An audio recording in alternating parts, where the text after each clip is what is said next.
Halo, kenalin namaku Buhar Ramadhani, aku biasa dipanggil Ari, dan aku merupakan mahasiswa Pembangunan Sosial dan Kesejahteraan di Sipol UGM Angkatan 2019. Nah, kali ini aku akan berbagi cerita dan pengalaman aku ikut kegiatan pengabdian masyarakat di Pulau Runduma, Wakatobi, Sulawesi Tenggara.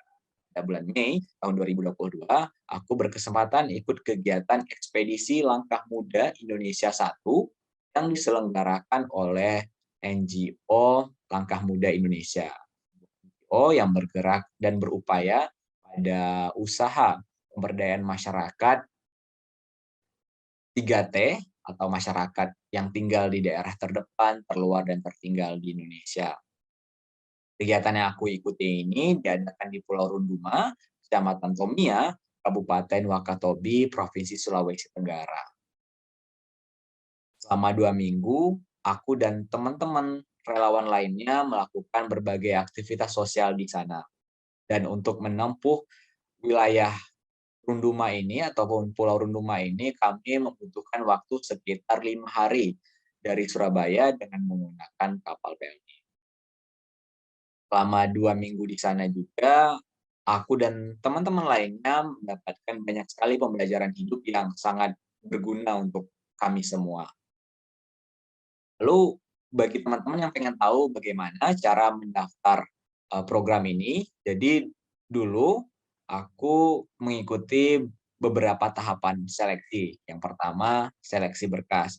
Jadi untuk seleksi berkas ini, eee, para calon peserta diminta untuk mengisi form yang berisi data diri, lalu ada juga motivasi kenapa kita pengen daftar, terus juga program kerja yang ingin kita laksanakan, dan juga CV. Setelah dinyatakan lulus dari seleksi berkas, dilanjutkan dengan mengikuti seleksi wawancara.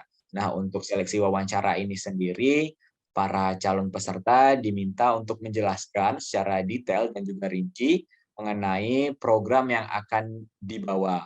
Selain itu juga ditanyai mengenai informasi yang kita ketahui mengenai lokasi pengabdian. Selain itu juga ditanyain, kenapa kita layak untuk mengikuti kegiatan tersebut. Nah, untuk setelah diwawancarai dan teman-teman dinyatakan lulus, akan dilanjutkan dengan sesi pembekalan. Nah, untuk sesi pembekalan ini sendiri, ada berbagai macam, eee, diskusi yang dilaksanakan yang tujuannya untuk mempersiapkan para volunteer sehingga bisa turun ke lapangan, seperti itu ya. Nah, pada umumnya kegiatan, eee, seleksi volunteer ini sama ya di berbagai LSM yang mengadakan kegiatan seleksi seperti ini. Tapi tentu saja ada sedikit perbedaan. Lalu, apa aja sih tips and trik ketika teman-teman pengen ikut kegiatan volunteering? Oke, yang pertama itu adalah mental dan fisik yang harus prima, seperti itu. Jadi mental dan fisik teman-teman itu harus benar-benar siap untuk ikut dalam kegiatan. Karena seringkali kondisi di lapangan itu tidak bisa diduga dan juga membutuhkan lebih banyak kesiapan fisik dan mental. Misalnya nih, adanya ketidaksamaan pendapat ataupun ketidaksamaan kepribadian antara volunteer, antar sesama volunteer.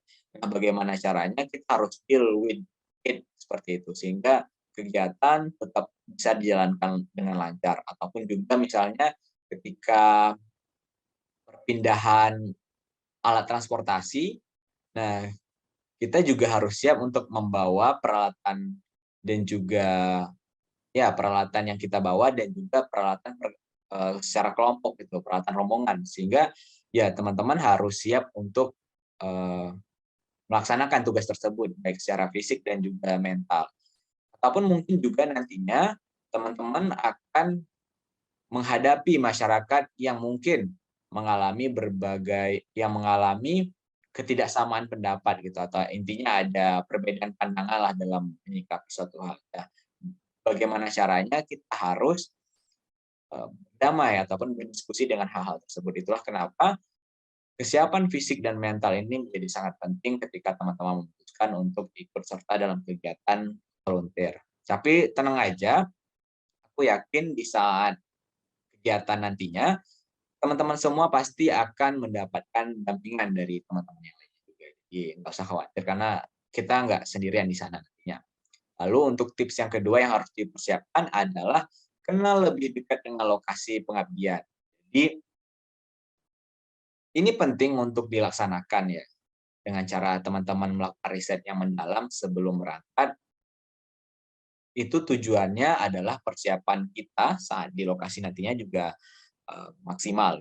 Ini bisa dimulai dari akses transportasi ke lokasi pengabdian, pun juga informasi demografis di sana, berapa jumlah rumah adat di sana, sehingga teman-teman bisa beribadah nantinya. Selain itu juga bagaimana cara mereka hidup, apa saja yang mereka makan, itu sangat penting ya untuk diketahui, supaya nantinya kita saat di sana itu tidak terlalu kaget dan bisa beradaptasi dengan cepat. Nah, selain itu, identifikasi lokasi pengabdian itu menjadi penting untuk dilakukan, karena ini juga berhubungan dengan program kerja yang akan dilaksanakan. Karena program kerja yang baik, program kerja yang efektif dan tepat sasarannya itu adalah program kerja yang bisa menjawab permasalahan di lokasi pengabdian, seperti itu. Nah, dengan itu, kita bisa melaksanakan program kerja yang tepat sasaran nantinya. Lalu untuk poin ketiga, tips yang harus dipersiapkan adalah proposal yang menarik. Jadi, proposal yang menarik adalah proposal yang bisa memberikan simbiosis mutualisme antara penerima sponsor dan juga pemberi sponsor. Nah, hal ini bisa dilakukan dengan cara menempelkan logo secara baik dan benar, baik di banner, atribut kegiatan, maupun juga sosial media penerima sponsor, seperti itu.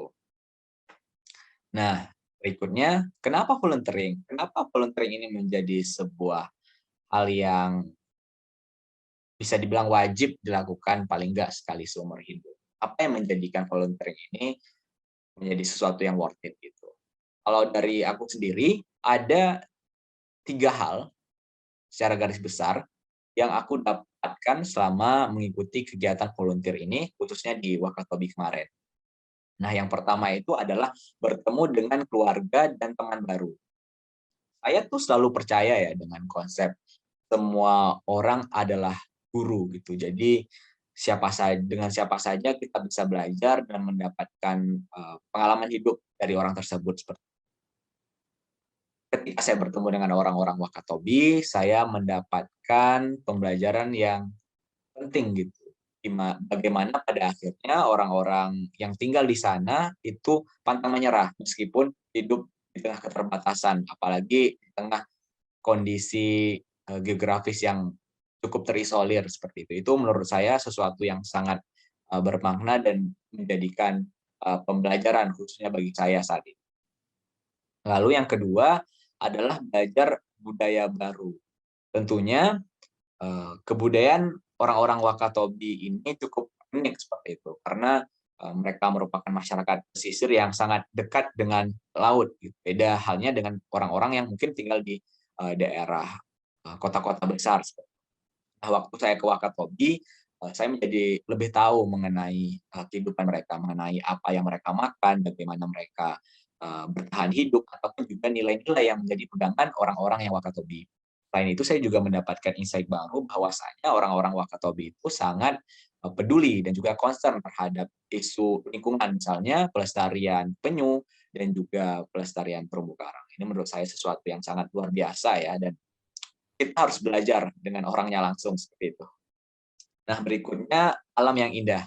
Ini tidak bisa dipungkiri ya, ketika kita berkunjung ke berbagai pelosok Indonesia, pasti ada alam yang indah yang sangat sayang untuk kita lewatkan. Jadi teman-teman bisa bayangkan ketika sore harinya kita bisa melihat sunset sambil minum kelapa, dan di malam harinya kita bisa melihat langit yang penuh dengan bintang. Itu merupakan sesuatu yang bagi saya itu sangat berharga dan sangat susah untuk didapatkan. Seperti saya sangat menikmati setiap momen tersebut. Tuh. Oke, sekian terima kasih. Terima kasih atas kesempatannya. Assalamualaikum warahmatullahi wabarakatuh.